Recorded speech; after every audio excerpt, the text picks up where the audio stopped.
somatic embryos developing into a new plant. So during this development, roots and shoots are formed. So the root and shoot formation is depending on the auxin and cytokinin concentration ratio. And here organogenesis, different organs are organogenesis. Here root formation,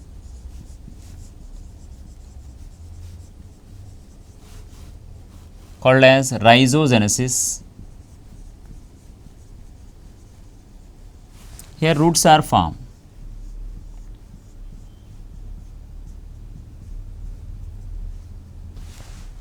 And shoot formation. Shoot formation is called as calogenesis.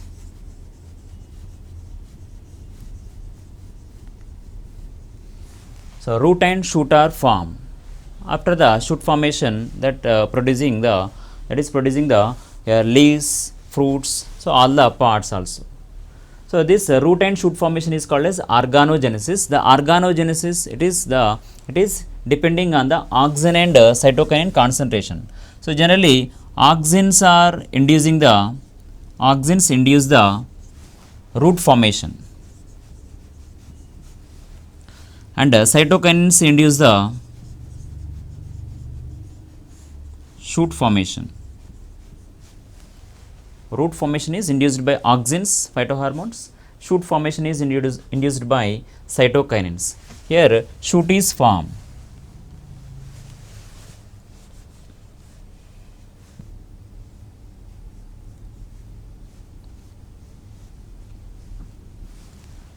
So the shoot is formed, and the shoot is developing into the shoot is producing the leaves, flowers, fruits and seeds also. Within the test tube also we can develop the plant. When all the food materials are provided to the tissue, so the tissue is developing into a new plant. So the tissue is developing into one cell also, one living cell, or some tissue is developing into callus. Callus is developing into embryoids or somatic embryos, embryo-like structures. So the embryo-like structures are developing into a root system and shoot system. So complete here one plant is produced from the single cell or from group of cells also. So in the tissue culture technique, we can produce number of plants within a short period, within a short place. So that technique is called as micropropagation. So by using this technique, tissue culture technique, we can produce number of plants. So number of plants, so in large quantity we can produce the plants. It is called as micropropagation.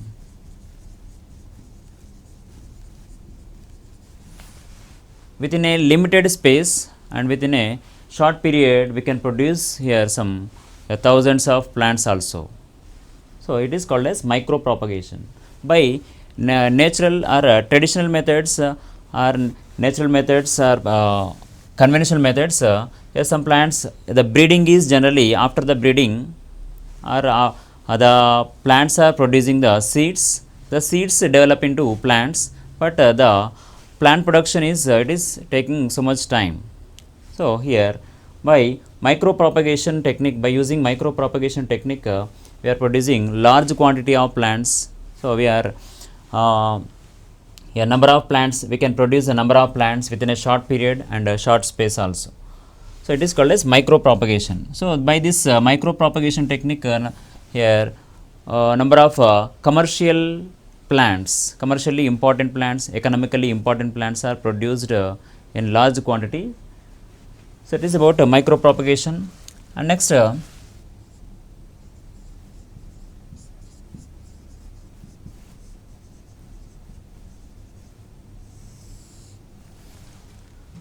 so protoplast fusion. So protoplast fusion is nothing but here the protoplast, both protoplasts. So here if two plants are having desirable qualities, the desirable qualities or desirable characters are present in two different plants. So the two desirable characters are incorporated into the single variety or single plant. So it is possible by protoplast fusion. Here by using traditional or conventional techniques, crossing the two plants, it is here are some complex process, but here the protoplast fusion, the union of protoplast. So what is protoplast?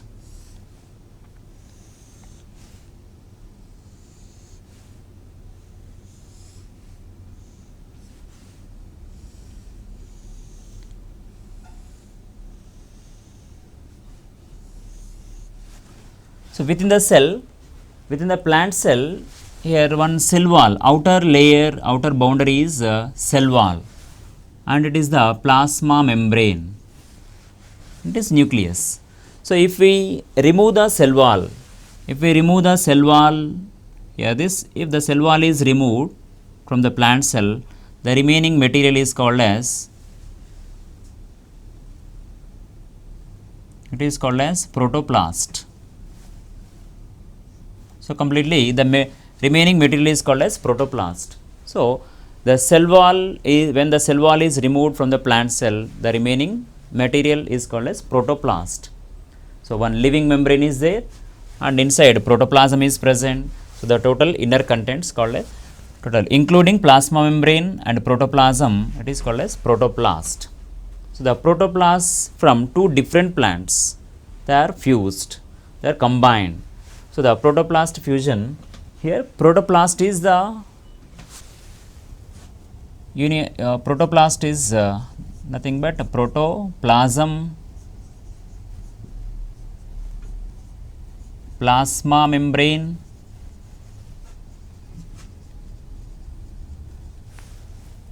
plus protoplasm. So it is plasma membrane. Inner contents are called as protoplasm. It is protoplast. So one protoplast, this protoplast is from one cell. The protoplast is from one desirable plant, and this protoplast is from another plant. So two protoplasts from different plants, they are taken, and the cell walls are digested. Cell wall components are generally cellulose and pectins. The cellulose and pectins are digested by cellulase enzyme and pectin enzymes.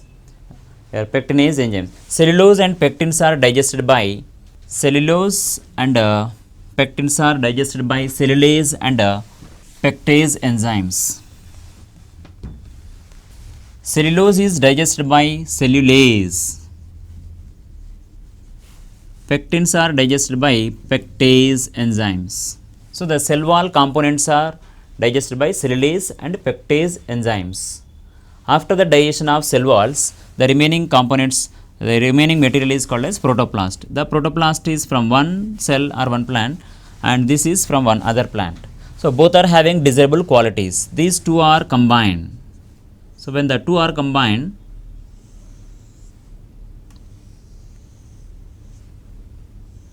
it is called as when the two protoplasts are combined, or fusion. So the fusion is by here electrofusion, sometimes chemofusion.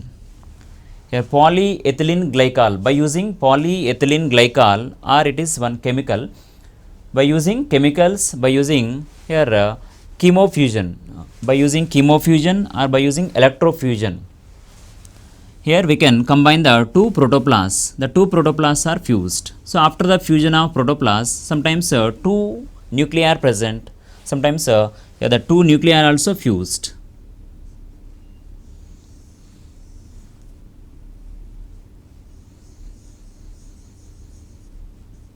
So two nuclei are fused. Only single nucleus is present. So sometimes two nuclei are present, and the when two nuclei are also fused, only one single nucleus is present. So here, if this protoplast from tomato, if this protoplast from potato, so in tomato the fruits are useful parts, and here the potato, in the potato the tubers. If the two characters are present in the same plant, so that is a very beneficial character commercially it is beneficial. So that's why here tomato and potato protoplasts are fused with the help of here polyethylene glycol. After the fusion, here the single protoplast, fused protoplast. So it is having one nucleus or two nuclei also present. Here the when the two nuclei are fused, it is called as here hybrid protoplast. The hybrid protoplast is cultured on the tissue culture nutrient medium. So after this fusion, so this hybrid protoplast, it is hybrid protoplast. The hybrid protoplast is cultured on the medium, on the nutrient medium. It is when it is cultured, that develops into new plant or hybrid variety, and it is having all the characters, all the two plant characteristic features. So the produced plant is called as here hybrid plant.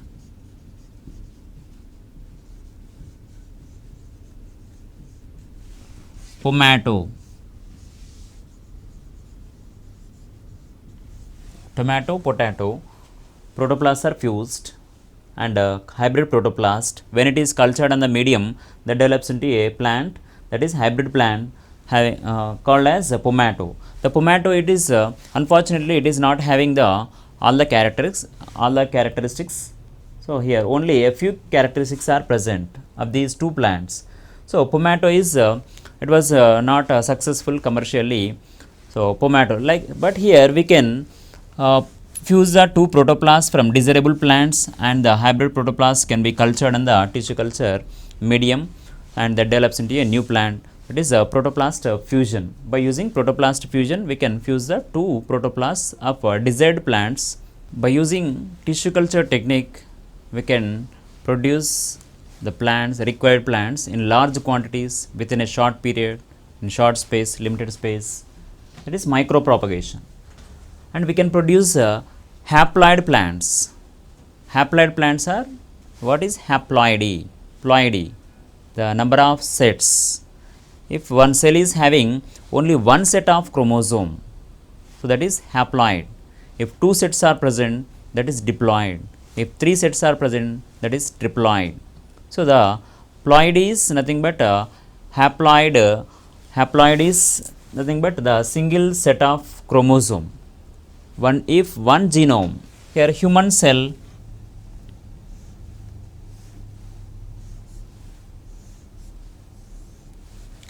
is having 46 chromosomes. Here the 46 chromosomes are arranged in 23 pairs. Here 23 and 23. So 23 is one set coming from mother, 23 is other set coming from father. So two sets during the sexual reproduction. So one set is from egg cell, one set is from sperm cell, or male and female gametes. So two sets are present. So one set is called as one genome. So it is one set. If only one set is present, that is a haploid cell. If two sets are present, here diploid cell. So the ploid is nothing but the number of sets of chromosomes. Here by using anther culture, we can produce the haploid plants. Haploid plants can be produced by using anther culture. So anther is the part of stamen. The stamen is having here the pollen grains. In the stamen, it is a filament and it is anther. The anther is generally producing the pollen grains. The pollen grains are produced from the pollen mother cells. Pollen mother cell is dividing meiotically to produce 4 haploid pollen grains. So when the anther or inner tissue, when it is cultured on the medium, so the pollen mother cells are dividing meiotically and producing the pollen grains. The pollen grains are developing into, each and every pollen grain is developing into a plant, a new plant. So the plant is, here pollen grains are generally haploid. So pollen mother cell is diploid but when it divides meiotically, so haploid pollen grains are produced.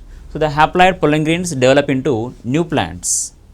So here haploid plants can be produced by anther culture. When the anther is cultured on the medium, the anther develops into haploid plant.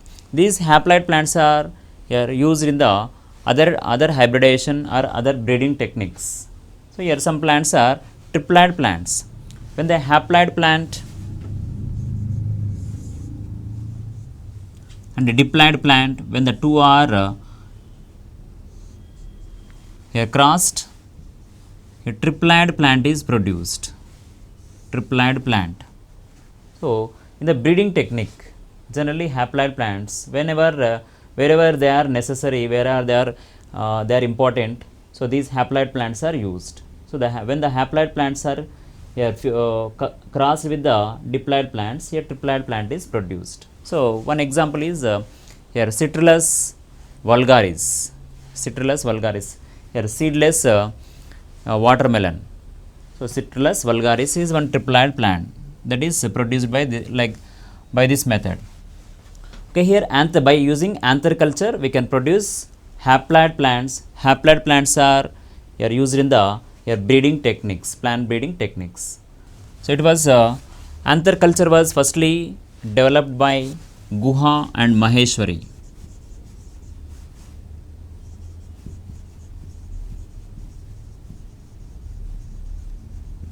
In Datura inaxia. In Datura inaxia plant, the anthers are cultured on the medium and haploid plants are produced.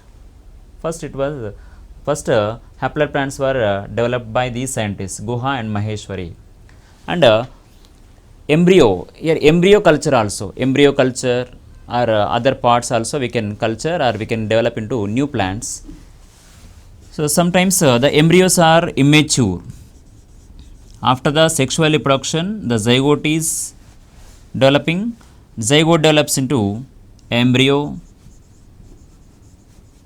The embryo cannot develop into new plant sometimes by any reason, either genetically or sometimes it is by environmentally. So here immature embryos. Some embryos are immature or they cannot develop properly. So this type of embryos are taken from the seeds, and these embryos are when the embryos are cultured in the medium, here the embryo develops into new plant. So immature embryo, for example, it is immature embryo. This immature embryo is cultured in the medium, so it is developing into new plant. So naturally it cannot develop into new plant, but the immature embryos are taken from the seeds. So it is a seed. In the seed one embryo is there. So this embryo is taken out and that is cultured in the medium and that develops into new plant. So like this here these are some uses micropropagation and anther culture and immature culture. So here by using tissue culture technique we can produce the plants in large quantity. So commercially or commercially important plants are cultured in large quantities within a short period, within a limited space. And haploid plants are also. Here in the plant breeding technique, some haploid plants are used. So the haploid plants are developed by this technique, anther culture. Sometimes immature embryos also can be developed in the tissue culture technique.